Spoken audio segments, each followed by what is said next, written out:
Olá, seja muito bem-vindo ao canal. Hoje nós vamos falar de Comprehensions List, né? Comprehensions ela é uma forma simplificada de escrever um enumerável, né? De criar um enumerável, de filtrar um enumerável, de gerar um enumerável.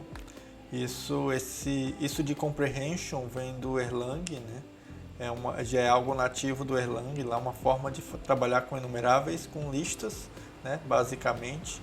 Em síntese, né? Você trabalha com um tipo de enumerável que é uma lista, então a gente consegue trabalhar através do Comprehensions List, né? E um detalhe, né, que vocês vão observar que o Comprehensions List ele pode ser muito bem utilizado, né, que são comprehensions na realidade, pode ser muito bem utilizado ao invés de usar uma função enum, né? A verdade é que a função enum ele facilita muito porque fica muito mais claro, né? E comprehensions pode ser à primeira vista algo um pouco complexo, mas não é, tá? É muito mais simples do que complexo. Então vamos lá. Então eu já tomei a liberdade aqui de criar o nosso projeto Elixir 15, né? Basicamente um mix, tá? Mix Elixir 15 ali, um mix new Elixir 15 e aqui o nosso projeto que a gente vai fazer aqui alguns testes. Eu vou tirar essa documentação. Não precisa, como a gente tem pouco espaço na tela, né, que eu aumentei a fonte, então essa documentação pode atrapalhar por vezes, tá? Então vamos falar um pouco do básico de comprehensions, tá? O que é um comprehensions, né? O que são comprehensions, né? O comprehension gera uma informação a partir de uma lista, certo? A partir de um enumerável, né? Então vou criar aqui uma lista, vou colocar aqui teste, tá? No nome da função e criar uma lista aqui. Lista 1, 2, 3, 4. Nessa lista, a gente vai fazer o seguinte: a gente vai aplicar aqui um comprehension aqui em cima dessa lista, que vai fazer o quê? Vai pegar cada elemento dessa lista e multiplicar por ele mesmo, ou seja, levar ao quadrado, tá? Então, como é que funcionaria aqui no comprehension? No Elixir, o comprehension ele vai começar então com um for, tá? E eu faço da seguinte forma. Explico já. Isso aqui é um comprehension. Fica até mais simples, né? Um for, né? Pessoas que vêm, né, de uma outra linguagem de programação conhecem essa palavra-chave for, e aí fica um pouco mais claro, né? Fica mais fácil de entender, mesmo que por trás, no fundamento dele, né, seja um pouco distinto. Então, temos uma lista aqui. Está pegando um elemento da lista e chamando ele de x. A gente está fazendo o que com x?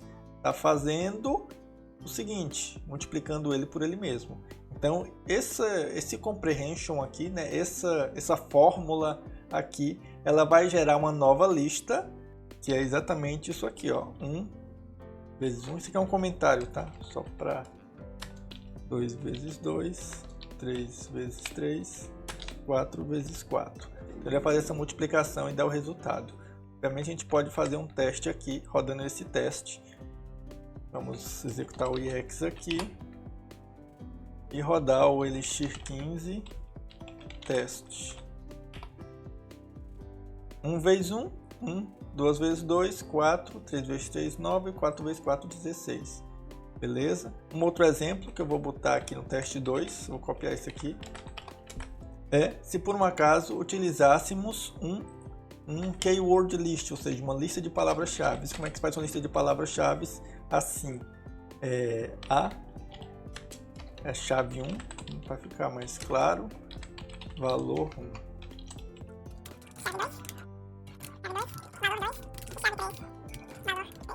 O que a gente vai fazer aqui com essa lista? A gente vai pegar cada elemento da lista. Eu vou botar aqui chave, valor e dissociar aqui em uma tupla chave valor. A gente sabe que isso aqui é uma lista de palavras-chave e internamente lista de palavras-chave, só relembrando, ela é assim: chave, valor, chave, valor. Então eu consigo obter cada elemento dessa forma, porque cada elemento é escrito dessa forma, mesmo que apareça ser dessa forma, tá? Ficou confuso? É só ouvir com calma, né? E aí você vai entender bem. Também fazer práticas, né? Faça exercícios que você vai compreender melhor esse esquema. E aí eu estou dissociando um elemento aqui, chave valor, então eu posso fazer qualquer coisa com esse chave valor aqui. Eu posso, por exemplo, ele vai ser uma lista chave, aliás, eu vou transformar essa lista em uma string aqui, chave valor. Por algum motivo, sem motivo, eu vou fazer isso só mesmo por uma questão didática. E eu vou colocar aqui teste2, salvo, recompilo. E a gente vai aqui no teste2, executa. Então ele transformou essa minha chave valor em uma lista de strings, onde eu tenho a chave 1, valor 1, chave 2, valor 2. Percebam que eu tenho um certo poder em usar o comprehensions e fica muito mais simples visualmente, né, do que utilizar um enum, porque eu posso fazer um enum map, por exemplo, e usar o lista como primeiro argumento e uma função aqui onde eu pego chave valor e aí eu executo a mesma coisa que eu estou executando aqui, só copiar para fazer o mesmo resultado, dou um end. Então acabou sendo mais verboso, né? Eu chamei aqui uma função enumMap, tá? Então só para demonstrar que isso aqui é a mesma coisa ali em cima. Recompilar, não salvei, né? Recompilar e executar. Mesmo resultado, certo? De forma diferente. Temos um detalhe importante aqui no comprehension list, que é o seguinte. Teste 3, isso aqui é interessante e eu explico o que é interessante, meu Deus, isso aqui, ó.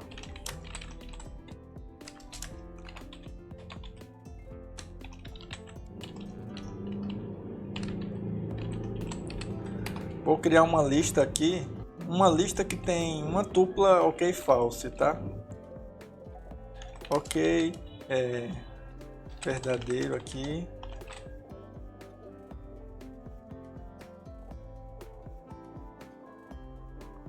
Pronto, uma tupla aqui, uma lista de 3 elementos, 3 tuplas, né, lista. O que vai acontecer quando eu executar esse generator aqui, né? Ele vai dar match apenas para o que tem ok value aqui. O que não tem ok value, ele vai fazer o seguinte, vai simplesmente ignorar. Vamos ver, a expectativa dessa função aqui é que ela me retorne verdadeiro, verdadeiro, e ignore esse que tem o erro, tá? Vamos ver se vai dar certo. Salvar, recompilar e teste 3. Beleza, o que foi que ele fez? Repetindo, filtrou. Então, ele ignora o que não demete, né? Isso é bom? Pode ser bom, mas também pode ser ruim porque você não tem nenhum tipo de resposta para o erro, né? Ou seja, não tem um feedback aqui realmente para os que deram errado. Você tem que fazer um outro comprehension ali e trabalhar esse tipo de informação, né? Mas ele pode ser útil em vários casos, tá? Então saiba disso. O comprehension ele vai ignorar o que não demete, caso você faça um pattern matching aqui dentro. E aí a gente entra numa coisa interessante aqui, que também tem um comprehensions, que é o nosso teste 4. Fazer uma lista aqui de 1, 2, 3, 4. Posso fazer uma lista também dessa forma, ó. Um range, certo? De 1 a 4. E aí então a gente faz o seguinte comprehension aqui. Para cada elemento da lista eu tenho n, certo? E aí vezes eu vou executar 1 até n. Então, para cada elemento da lista eu tenho n e eu vou executar vezes de 1 até n. E aí eu posso utilizar aqui um bloco de script, aqui um bloco de código dentro do for, tá? E aí eu posso fazer o seguinte.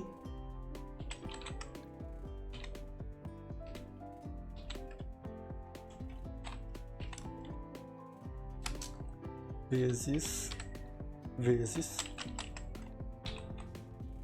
igual n vezes. Muito bem, salvar isso, vamos fazer um teste. Faltou aqui uma seta, né? Tudo bem, vamos fazer um teste 4 então.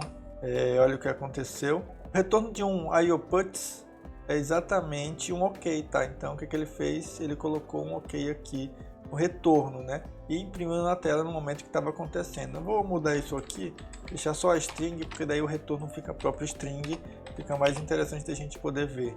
Ou talvez não, né? Mas vamos lá. 1 vezes 1, 1, 2 vezes 1, 2, 2 vezes 2, 4. Então eu consigo utilizar com esse formato aqui, tá? Eu consigo utilizar duas variáveis no mesmo tempo aqui, podendo fazer esse comprehension aqui, trabalhar dessa forma. Isso aqui é interessante.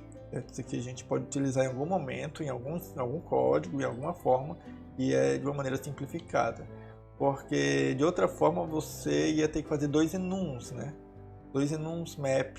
Né? Se eu fosse criar em map, isso aqui ia ficar assim, ó, enum map lista, e aí eu ia fazer um fn aqui, n, certo?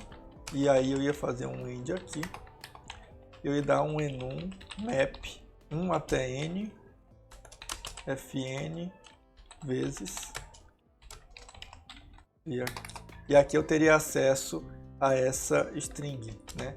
Percebam que ficou um pouco mais sujo, né, no meu código, né? Ficou muito indentado, muitas informações, né, aqui dentro, muitos maps, né? Com map em cima de map, map dentro de map. Então aqui se tornou muito mais simples, né? Também bem compreensível. Então temos o comprehension aí que vai nos ajudar bastante no código aí, tá bom? Um detalhe do comprehension, que a gente pode criar também filtros dentro do comprehension. Fazer um teste 5 vou criar uma lista aqui, por exemplo, for, né? Vou criar logo um comprehension, tá? Porque eu vou usar um range aqui dentro, 1 até 100. Eu digo, ou eu executo uma função, né? Como um argumento aqui, uma função de filtro, né? Eu posso fazer o seguinte, né? Eu posso dizer que x, né? O resto da divisão x por 2 ele tem que ser igual a 0, ou seja, ele tem que ser um número par, certo? E aí eu executo ou eu devolvo x. Então esse meu teste 5 ele faz o que? Ele filtra a minha lista somente os pares, porque os que não derem match na minha condição aqui, eles vão simplesmente ser ignorados, tá? Vamos testar isso, recompile. Vamos fazer o Elixir teste 5, Elixir 15. Ó, 2, 4, 6. Então, perceba que eu posso filtrar tranquilamente, né? Por que eu posso fazer isso? Eu posso executar funções aqui dentro, né? Por quê? Porque eu posso criar o meu generator aqui, meu comprehension aqui, né? 1 até 100. E depois da vírgula eu posso criar uma outra condição usando o meu x, né? Eu posso, sei lá, x tem que ser 50, por exemplo. E aí eu faço o que? Eu mostro x. Vamos executar. Ele devolveu um caractere aqui, né? 50 é um caractere. Se eu botar aqui 50, ó, ele devolve a 2, tá? Então, lembra que falamos num dos vídeos anteriores lá, bem no início, né? E a gente tem aqui o char list, né? A gente vai ver isso aqui no próximo vídeo, inclusive, tá? Mas ele devolveu 50, tá bom? Se eu botasse aqui 10, x tem que ser 10, então o meu filtro é devolver x10. No caso ele reconhece 10 como barra n, né? 10 é o barra n porque ele é um char list aqui, no binário. Mais um teste aqui, vou colocar x e um generator aqui, vou botar até 10. E um range, na verdade, né? Isso aqui tudo é um generator, né? E aí eu gero de 1 a 100, tal que x é alguma coisa, né? Então x seja multiplicado por x. Então eu executo aqui e mostro x. Vamos compilar isso, recompile. E aí eu vou usar o meu teste, vou executar o meu teste 5. Chamei tudo de teste 5 agora, né? Criatividade. Teste 5. Então, o que ele fez? Absolutamente nada, né? Ele não fez absolutamente nada porque todos os meus... isso aqui está retornando sempre algo verdadeiro. Então, se por uma acaso eu desse um false aqui, o que vai acontecer? Então, agora se eu der um false, não retorna nada. Então, perceba que essas cláusulas aqui, elas têm que retornar algo verdadeiro. Então, não é porque eu coloquei uma multiplicação aqui que ele realmente vai multiplicar. Obviamente a gente fez um teste para ver esse tipo de situação. Então é uma condição de filtro, tá? Então se isso aqui for maior que 3, por exemplo, ele vai devolver o meu x. E aí eu posso colocar um mapeamento aqui dentro do meu x, né? Por exemplo, eu não quero que devolva o x puro, eu quero que devolva o valor x. Pronto. Então eu mapeei o meu valor ali. Então é como se eu tivesse, e eu tenho de fato um filtro e um map atrelado aqui dentro desse comprehension. Então imagina que a gente tem uma lista, vou fazer o teste 6, def teste 6. Imagine então que a gente tem uma lista de chave valor, tá? Que eu vou colocar assim, mesmo exemplo aqui que a gente tem no Elixir School. E a gente quer transformar esse elemento que está numa lista em um map, né? Ou seja, como é que a gente faria isso usando o comprehension? A gente faria a seguinte coisa: k de key, né? V de value, né? Eu podia colocar c de chave, v de valor, e o comprehension aqui baseado numa lista, né? E eu uso a palavra-chave into. O que estou fazendo? Eu estou pegando cada elemento dessa lista e colocando não mais numa lista, mas colocando dentro de um map, né? E como é que eu vou botar dentro de um map? Vou botar dessa maneira, como uma chave e um valor. Na verdade é um C de chave, usando em português. Então eu estou pegando cada elemento dessa lista, que é uma lista mesmo, e colocando dentro de um map, tá? Então vamos salvar aqui para ver. Elixir, eu coloquei Elixir 5, teste 5, né? Teste 6. Ele me alertou aqui no erro, dizendo que eu já tinha construído uma função teste 5/0, então estava dando conflito ali, e ele ia pegar a primeira ocorrência. Eu não salvei. Se eu recompilar, teste 6. O que eu fiz? Transformei de lista para mapa. Tá? E com isso a gente termina esse overview aqui, esse resumo básico sobre comprehension. Percebam que a gente consegue utilizar para muitas coisas e simplifica bastante. Ao invés de usar funções enum, a gente consegue utilizar realmente com comprehension muitas coisas interessantes, tipo isso aqui. Usar duas variáveis e poder escrever de uma maneira simples aqui o que a gente vai executar, né? Então esse foi o vídeo, a gente falou de comprehensions, né? Deu uma visão geral aí de várias coisas que o comprehensions pode fazer pela gente, né? Sem que a gente precise realmente utilizar o enum ali, e às vezes facilita bastante a nossa vida. No próximo vídeo a gente vai falar de strings, e aí vamos falar de char list, vamos falar por que uma lista com um número pode devolver um caráter, né? Pode devolver um caractere, né? Então a gente vai ver por que isso acontece, né? Se você tiver gostado desse vídeo, curta o vídeo, né? E se você não está inscrito ainda, então se inscreva no canal, né? Sempre a gente vai estar publicando aí vídeos sobre Elixir, né? Inicialmente a gente está fazendo essa playlist baseado no Elixir School. O nosso propósito é abordar todo o conteúdo e sempre trazendo diariamente, né? Para a gente não perder o ritmo, tá bom? Então, até o próximo vídeo. Muito obrigado por ter assistido. Nos vemos então lá no próximo vídeo.